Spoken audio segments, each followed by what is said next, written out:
Ya, assalamualaikum warahmatullahi wabarakatuh. Waalaikumsalam. Waalaikumsalam warahmatullahi wabarakatuh. Yang terhormat kepada dosen Waalaikumsalam. pengampu Pak Irwanto, SPD, TM, MT, MM, MPD, MSI, MPSI, MA. Dan yang terhormat kepada teman-teman sekalian yang saya sayangi dan saya cintai. Izin memperkenalkan diri, nama saya Ferry Febriansa, NIM 2283-2022. Selaku moderator yang memandu kegiatan diskusi pada hari ini. Adapun bersama teman-teman saya, silakan Adit. Ya, perkenalkan nama saya Ditya Dwi Jagawan Sastra dengan NIM 2283-2027. Terima kasih. Dan yang kedua ada Olivia, silakan Olivia. Izin memperkenalkan diri, nama Alivia Rukmi Chandra Dewi dengan NIM 2283-20005. Terima kasih. Yang kedua ada Bagus, silakan Bagus. Izin memperkenalkan diri, nama Bagus Alvin Friandi dengan NIM 283-20004. Oke, yang ketiga ada David, silakan David. Izin memperkenalkan diri, nama Daud Fauzan dengan NIM 2283-2017. Terima kasih. Yang ke terakhirnya ada Prasta nih, silakan Prasta. Izin memperkenalkan diri, nama Prasna Marifatika dengan NIM 2283-2014. Terima kasih. Oke, pada malam hari ini kita akan membahas sebuah tentang kurikulum model organisasi.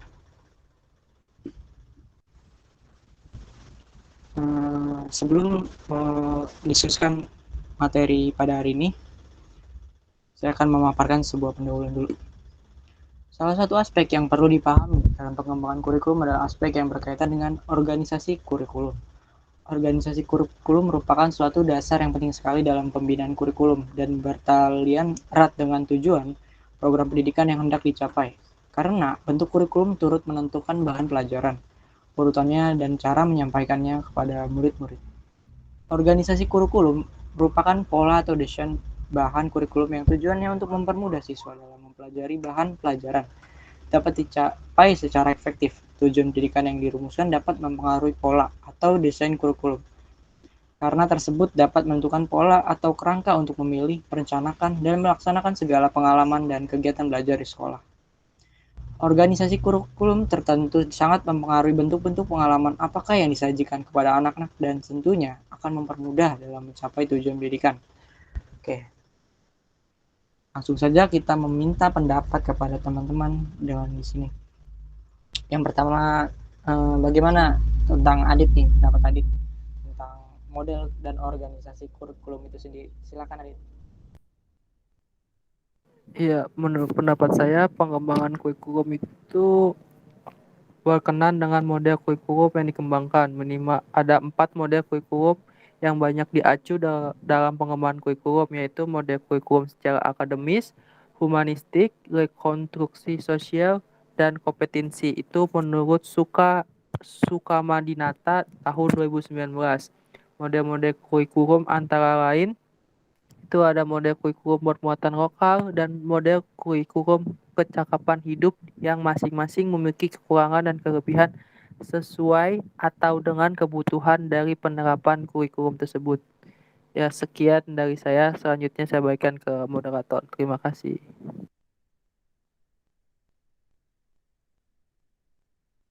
Oke, terima kasih tentang pendapatnya Aditya. Yang kedua dari Bagus. Alivia. Silakan berikan pendapat tentang model dan koorganisasi kurikulum itu sendiri. Silakan Alivia. Baik, terima kasih. Menurut saya, organisasi kurikulum merupakan pola atau bentuk bahan pelajaran yang disusun dan disampaikan kepada murid-murid. Organisasi kurikulum sangat terkait dengan pengaturan bahan pelajaran yang ada dalam kurikulum. Sedangkan yang menjadi sumber bahan pelajaran dalam kurikulum adalah nilai budaya, nilai sosial, aspek siswa dan masyarakat, serta ilmu pengetahuan dan teknologi. Organisasi kurikulum berhubungan erat dengan kualitas kegiatan dan pengalaman belajar peserta didik. Organisasi kurikulum harus dipilih dan diatur sedemikian rupa untuk dikembangkan lebih luas dan lebih mendalam sehingga peserta didik dapat memperoleh sesuatu yang berharga dari program pendidikan yang telah ditetapkan. Sekian dari saya kembalikan ke moderator. Terima kasih tentang pendapatnya Olivia Rukmi Chandra Dewi. Oke, yang kedua ada dari Bagus. Silakan Bagus, gimana nih pendapatnya tentang model dan organisasi kurikulum itu sendiri? Terima kasih moderator. Langsung saja, mungkin pandangan mengenai kurikulum itu mempunyai hubungan yang erat dengan teori pendidikan. Suatu kurikulum itu disusun dengan mengacu pada satu atau beberapa teori pendidikan tertentu. Nah, dari teori pendidikan ini menurunkan suatu model konsep kurikulum. Nah, model konsep kurikulum dari teori pendidikan klasik disebut kurikulum subjek akademis yang menekankan pada isi pendidikan dan intelektual. Teori pendidikan pribadi disebut dengan kurikulum humanistik yang menekan pada kesatuan antara intelektual, emosional, dan tindakan. Dalam pengembangan model kurikulum, sedapat mungkin didasarkan pada faktor-faktor yang konstan, sehingga ulasan mengenai model-model yang dibahas dapat dilakukan secara konsisten. Faktor-faktor konstan yang dimaksudkan adalah dalam pengembangan model kurikulum perlu didasarkan pada tujuan, bahan pelajaran, proses belajar mengajar, dan evaluasi yang tergambarkan dalam proses pengembangan tersebut. Beberapa model pengembangan kurikulum yaitu model RAP, Taylor Hilda, Taba, D.K. Weller, Audrey, dan Howard Nicole. Adapun Declare Welker, organisasi kurikulum ini merupakan struktur program kurikulum yang berupa kerangka umum program-program pengajaran yang disampaikan kepada murid.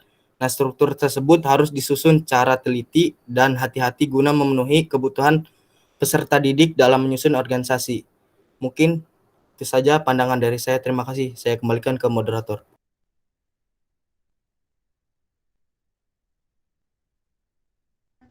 Oke, terima kasih dari pendapat Bagus nih. Silakan pendapat dari David tentang model organisasi kurikulum itu sendiri.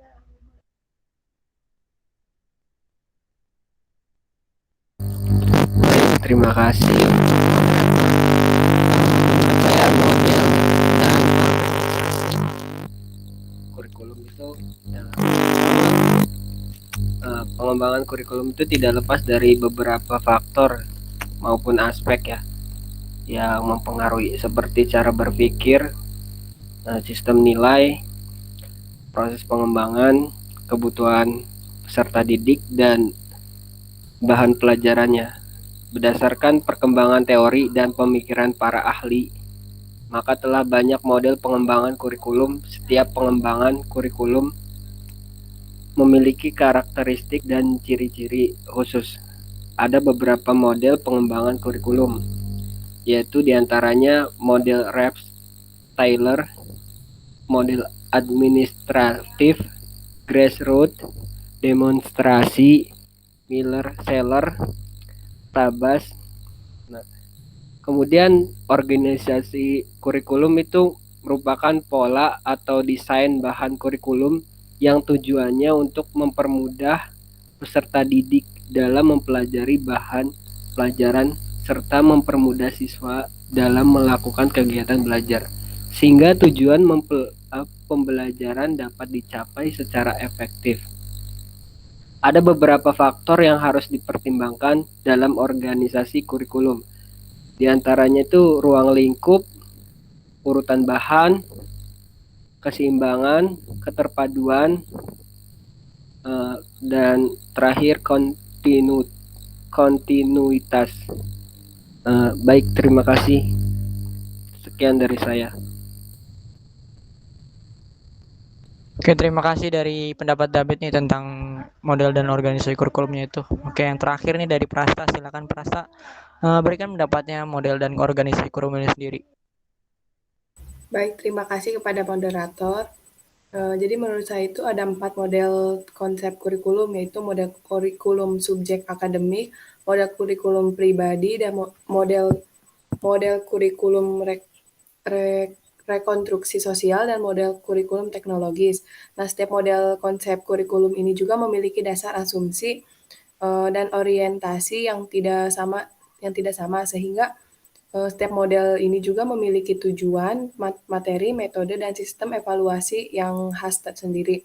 Nah, pengembangan kurikulum di sini juga merupakan prosedur dalam rangka mendesain, menerapkan, dan mengevaluasi kurikulum, sehingga pengembangan kurikulum juga harus dapat menggambarkan suatu proses yang sistematis yang dapat memenuhi berbagai kebutuhan dan standar keberhasilan dari pendidikan. Nah, organisasi kurikulum di sini juga merupakan pola atau desain bahan atau isi kurikulum yang tujuannya itu untuk mempermudah siswa dalam mempelajari bahan bahan pelajaran serta mempermudah siswa dalam melakukan kegiatan belajar mengajar. Kegiatan belajar mengajar. Nah, sehingga tujuan pembelajaran itu dapat dicapai secara efektif. Nah, ada juga beberapa faktor yang harus dipertimbangkan dalam organisasi kurikulum ini. Di antaranya yaitu yang berkaitan dengan ruang lingkup, urutan bahan, kontinuitas, keseimbangan, dan keterpaduan. Nah, secara umum juga organisasi dibagi menjadi dua bentuk. Nah, secara umum terdapat dua bentuk kurikulum organisasi, yaitu kurikulum berdasarkan mata pelajaran. Dalam bentuk kurikulum ini meliputi mata pelajaran yang terpisah-pisah dan mata pelajaran gabungan. Yang kedua itu ada kurikulum terpadu, yang mana ada kurikulum inti, social function, dan present tense situation, experience atau activity kurikulum. Mungkin cukup sekian. Terima kasih.